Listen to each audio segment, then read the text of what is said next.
Actually, I started to paint in oils in 1967, and I would have been about 13 years old then. But I always drew. I always sketched with pencil. But then I was very, very fortunate to have Mario Aromi, an Italian master from Florence, Italy, retire near Brockville, Ontario. Actually, he and his wife left Italy just before the Second World War broke out and called Canada home. And I had a classical training in art right from the very beginning. And I have Mario to thank for that. Yes, I was always outside as a child. We didn't have computers back then, and back in the late 50s, it was more fun to be outside and surrounded by nature. And I always found something interesting to do, whether climbing a tree or walking in the woods, or just simply sitting and watching nature unfold, or the weather unfold. And I never dreamt that I could turn the weather into a career, but back then, maybe that's when it all started.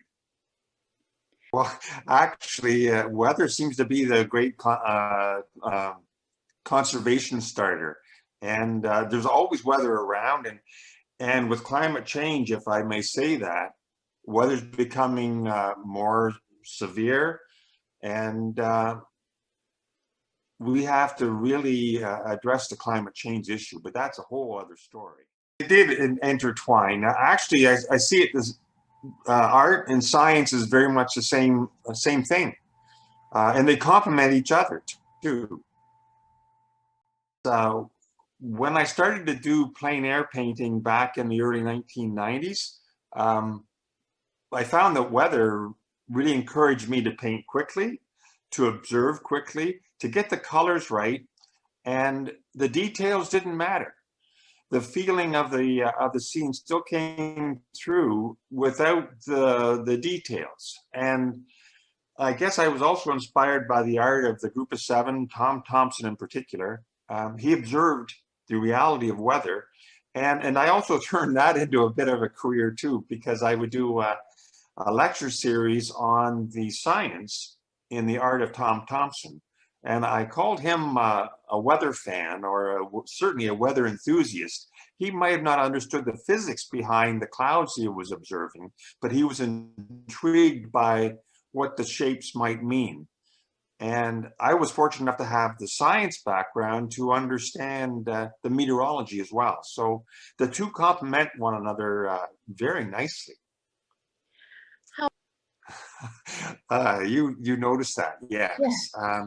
In fact, some of my favorite paintings are ones where I'm totally out of control, and I'm using the biggest. Mario always said, "Use a big brush, Phil, big brush," and so I use a big brush, and I let myself go with the freedom to express what I see in front of me in lots of oils and big strokes.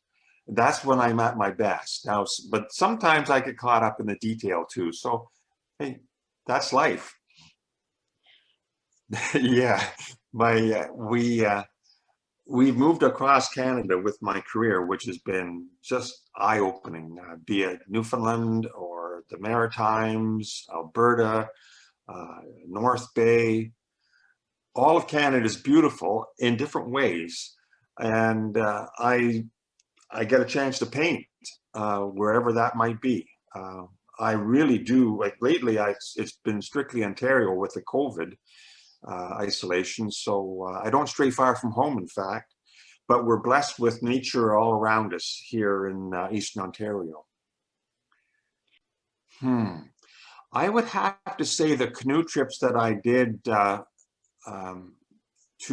Killarney and Algonquin, they touched me probably the greatest.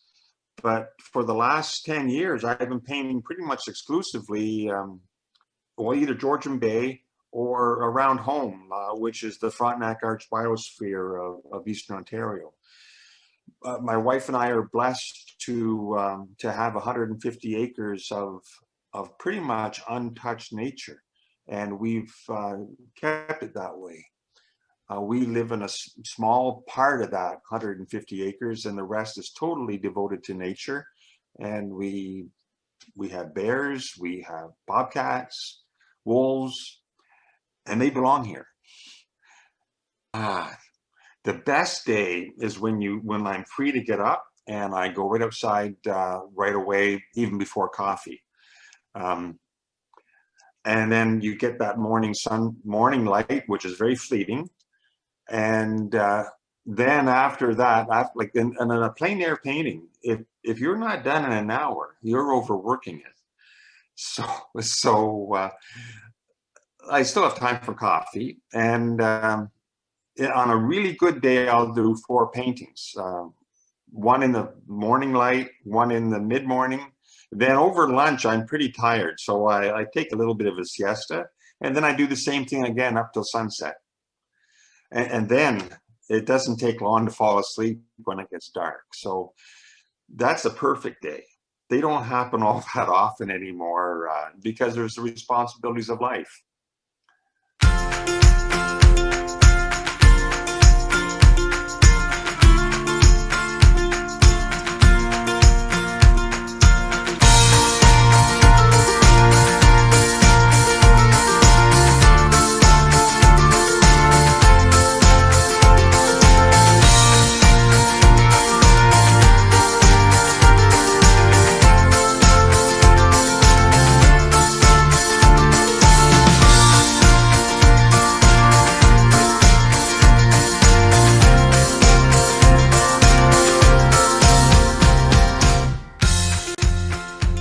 Okay, the main challenges are anything that distracts you away from observing nature around you, and sometimes that's the biting bugs. When you have the black flies that we get in early summer here in Ontario, and then the first thing you'll notice is a drop of blood coming down your temple from the bugs biting you. That's a bit of a distraction. But otherwise, when you get out there in nature, surrounded by the wind and the sounds and the weather, and you get in the zone, that's pretty much perfect. Yes, it did, and I've been blessed to finish out my career working with my friends in Boulder, Colorado, where we develop online training materials for meteorologists around the world, and we also have in-class sessions as well. We did until last fall. Last fall would be about the first time in many years I hadn't been in Boulder, Colorado, teaching weather.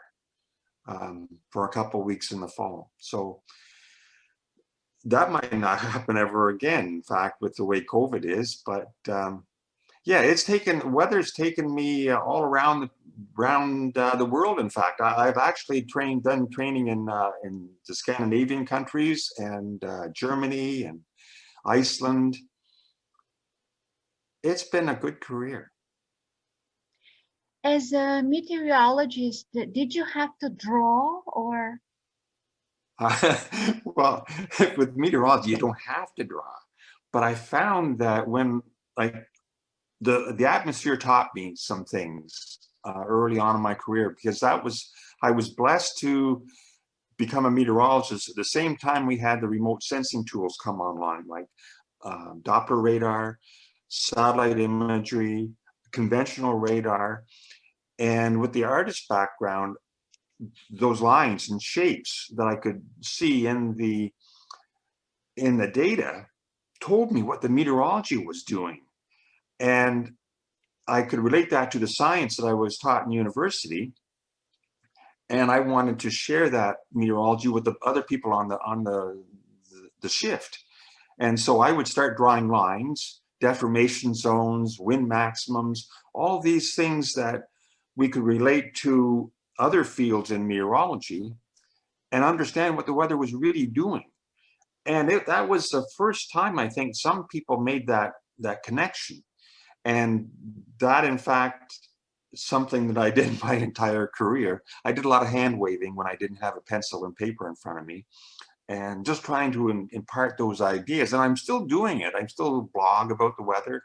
And at Boulder, this is why I went to Boulder, because I was able to communicate some of that science in pretty simple ways, that it was not computer based. Now, don't want to take anything away from the advances in computer simulations of the atmosphere. They've been terrific. But still, I think there's a human element that we can take to the science. And those are the strengths that allow the caveman to come out of the cave.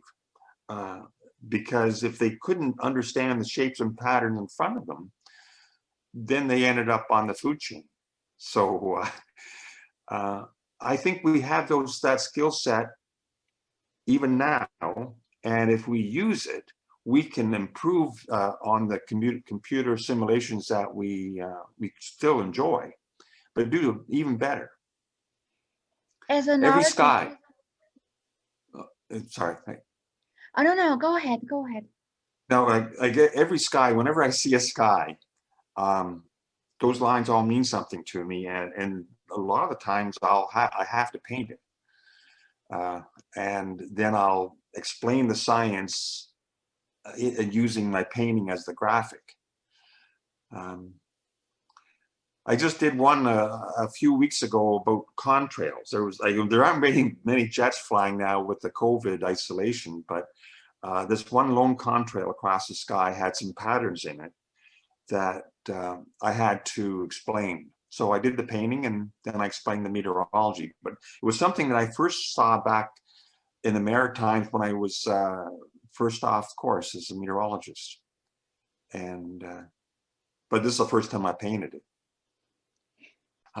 You know, the only season that I tend not to enjoy is the hottest days of the summer, when the bugs are out, the deer flies are biting. But the fall is magnificent. The winter is terrific as long as there's no wind, a wind chill. I've frozen my hands a few times because when you get in the zone, I paint barehanded. And if you're in that artistic zone, you might not notice your hands starting to freeze. And that's happened to me a few times. I got some good artwork out of it, but now the third season is spring, and it's prime. There's no biting bugs. The temperatures are coming good. There's lots of weather. So only the dog days of summer are the ones I really tend not to. I'd rather be canoeing then anyway. Well, the animal life belong there, and when I'm out painting, the first things you'll notice typically are the sounds, the birds, the woodpeckers pounding on a tree, a rustle in the leaves. You'll notice that, and it's all benign. Like there's the scariest thing in the nature are people. So everything else is absolutely fine. No, it's not harmless. Like the bears are out there, but if they know I'm there, then they're gone. So and we had a cougar cross the property a couple of years ago, but they were transient. Now cougars will take people as part of their food chain, but not so often. So I feel pretty safe. Ah, very good question.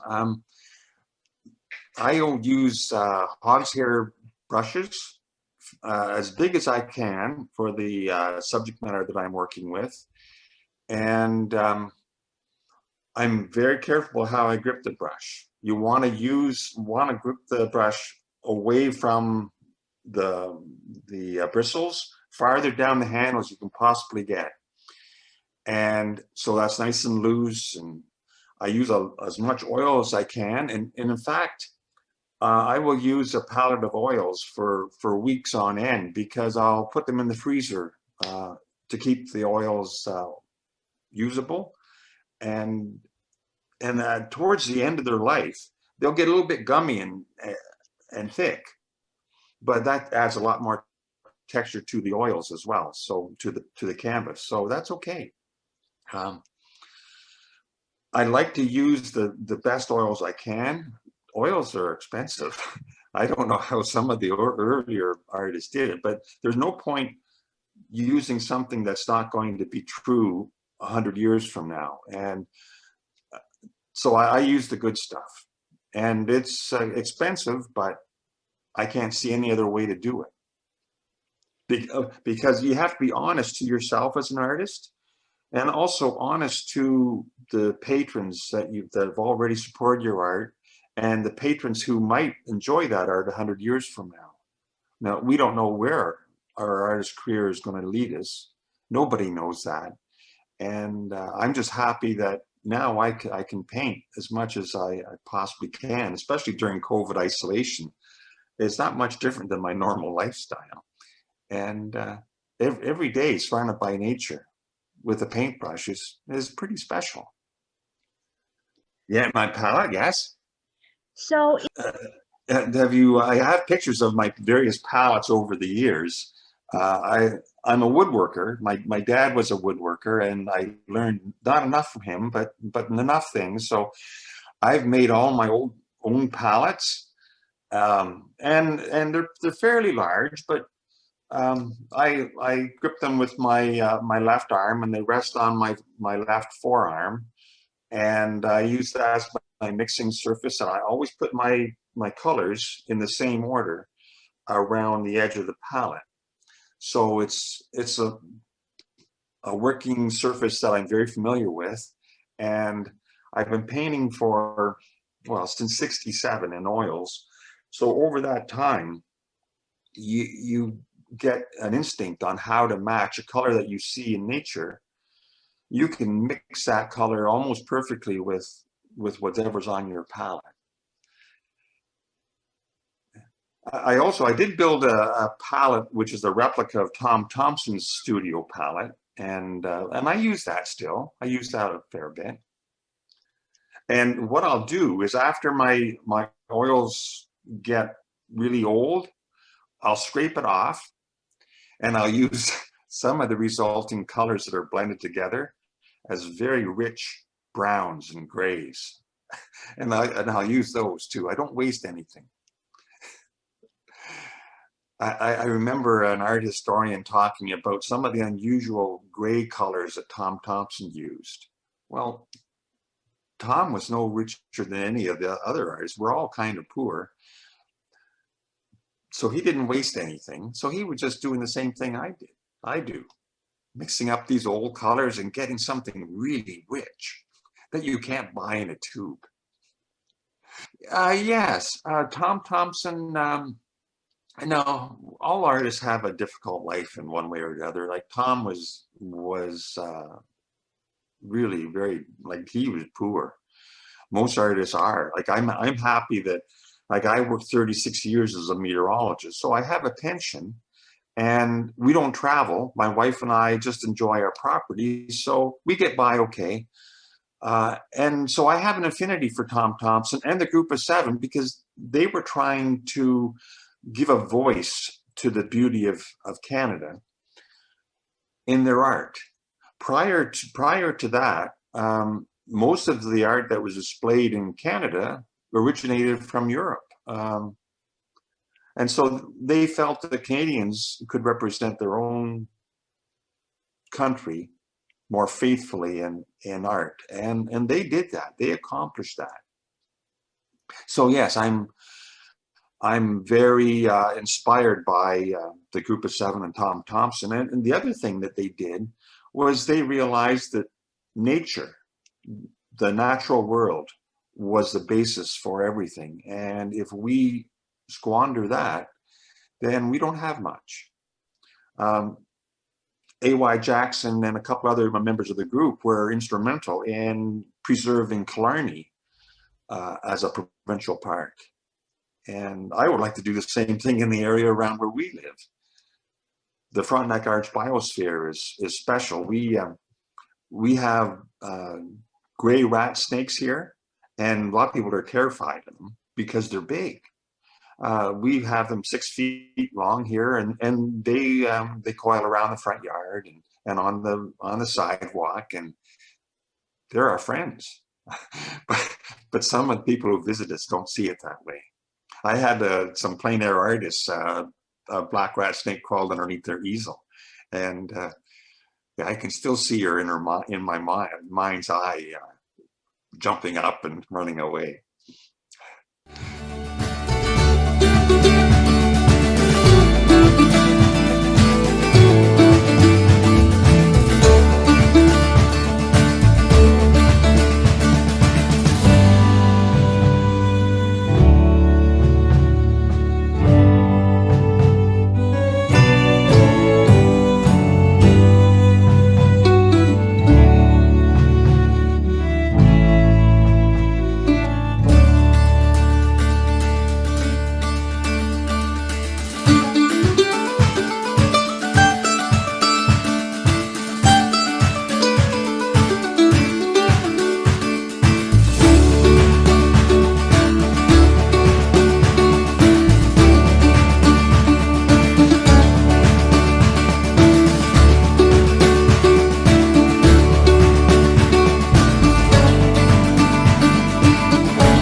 Well, I do have the family pets in my artwork, um, because they're part of the family, and I have done some portraits. But with portraits, I tend to try to be too realistic and not loose, and so I don't enjoy doing them as well. And the other thing, I don't tend to paint man-made structures that often because I find nature more beautiful, more inspiring. Although my wife says I paint an awful lot of rocks, lakes, and trees, and weather, of course, and I do. I see there are so many really talented artists around, and it's inspiring to see their work. I see some of them have used computers and technology to enhance their work. And I look at that and I think, well, it's beautiful, but how much of that is from you and how much is from the computer? And I don't know the answer to that. So what I'm doing is not using the computer, except I will portray, if I have to come into the studio to work, I will show my image on a large screen TV and try to immerse myself as though I'm standing outside with that scene in front of me. But still, I prefer to paint plein air. Do I paint storms? Yes, absolutely. The stormier the sky, the better. And that's when the clouds are changing their shape and colors very quickly. So that lends itself to working quickly and capturing the inspiration of the moment, laying it in oils and being done. You can kill an artwork with too many brush strokes. You might add more detail, but you're robbing the life out of the oils. So that's a balance for me. You can try too hard sometimes. Sometimes you just have to let nature come through and step away from the easel. And often you don't know when those special moments are. You might be in the zone, but you might not stop soon enough. So when I'm out painting, I'll wear a path back and forth about 10 feet from the easel. And I step back to see, does the painting say what I want it to say? And if it does, then I have to stop. The odd times I'll get a commission and people will want an older painting turned into a different shape, or I'm doing one of those right now. And I don't do it very often. I get more joy out of moving forward to what's new or what's next. There aren't enough hours in the day to do that. So to rework something that's already been done, I shy away from that. COVID. Yes. Typically, I go to Georgian Bay to paint once a summer or fall, and I didn't do that last year, and I miss that. And when I'm here at home, I tend to paint a lot of sunrises and sunsets, all weather, all weather. Now I'm doing some trees in the forest. So I'm missing the breadth of material that I normally would have. So yes, that's something that I do miss. And my wife would like me to paint more buildings too. And that is something that I did quite a bit of in earlier years. I painted around Kleinburg, where we lived, and Schaumburg. And although once a year, I paint with the International Plein Air Painters. And the Kingston chapter of that has every September, about 3 days, where people just go out and paint. And so I'll do that in Kingston, Ontario. And so that's buildings and boats, and it's good to paint something different to expand your repertoire. And plus, it's all just light and colors and shapes. So it's not really any different than a cloud or a tree or a rock or a lake. It's going to be different. I might be a forecaster, but I really don't know. I don't know where this spring is going to lead as far as subject matter, and where we will find out though. I was inspired. A friend of mine did a self-portrait, and I had never done a self-portrait. Like, why bother? But he did a really masterful job of it. And the other thing, Vincent van Gogh, born in 1853, his self-portraits are remarkable, and that would be a good thing to do. But I've never done that. Maybe I'll do it. Who knows? I used to be in some very high-profile galleries, and with me retiring from meteorology and just wanting to stay home, I've slowly pulled out of all of the galleries, and so all my art is home here in my studio. So I sell only on the internet, and the prices are the same everywhere, and it's the same prices that the art was selling for in 2010 when I started to pull out of the galleries. And art's not about money. It never has been about money, but unfortunately the economy makes it that way. And I'm lucky enough to pay taxes on my money, but on the sales of the art. And but I don't rely on it, which is a good thing too. And we live very simply, and I have a pension, and we just enjoy the simple things like making meals. And I used to have a horseradish patch at the farm, and I would make the best horseradish. I'm trying to get that going here where we live now, but so far it's been a tough go. I used to do honeybees, and that was for the environment. And it was a lot of fun, but it was a lot of work. And I couldn't keep my bees alive, which was partly the environment, too many pesticides, too many genetically modified crops. So I gave up beekeeping too. But I keep painting. I do have something to say about that. Nature is important, and we have to respect it. There is a way forward with climate change, and it's going to take the same amount of commitment that societies spent for the First World War and the Second World War. We have to do it. The tipping point where we're going to a runaway climate where the world essentially burns up is not far away.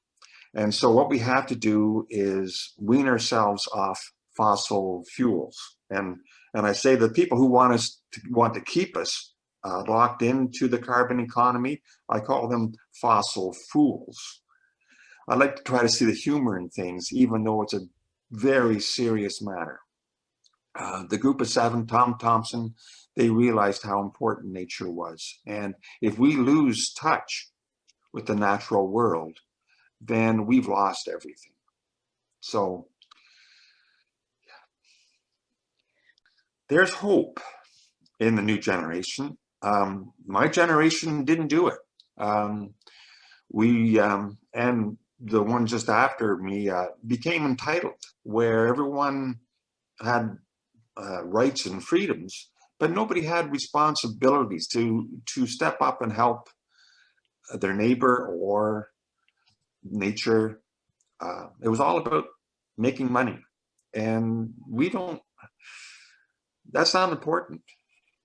Doing the right thing, that's what's important. And yeah, it means a lot to me that when people look at my art, they might be inspired to respect nature and to become better stewards of the environment, the land, the water, the soils. Money really doesn't matter. Unfortunately, when my art sells, I have to respect the past, present, and future clients. That's just the way I am. I got to be fair to everybody. This is all off the cuff too, eh? But it's honest.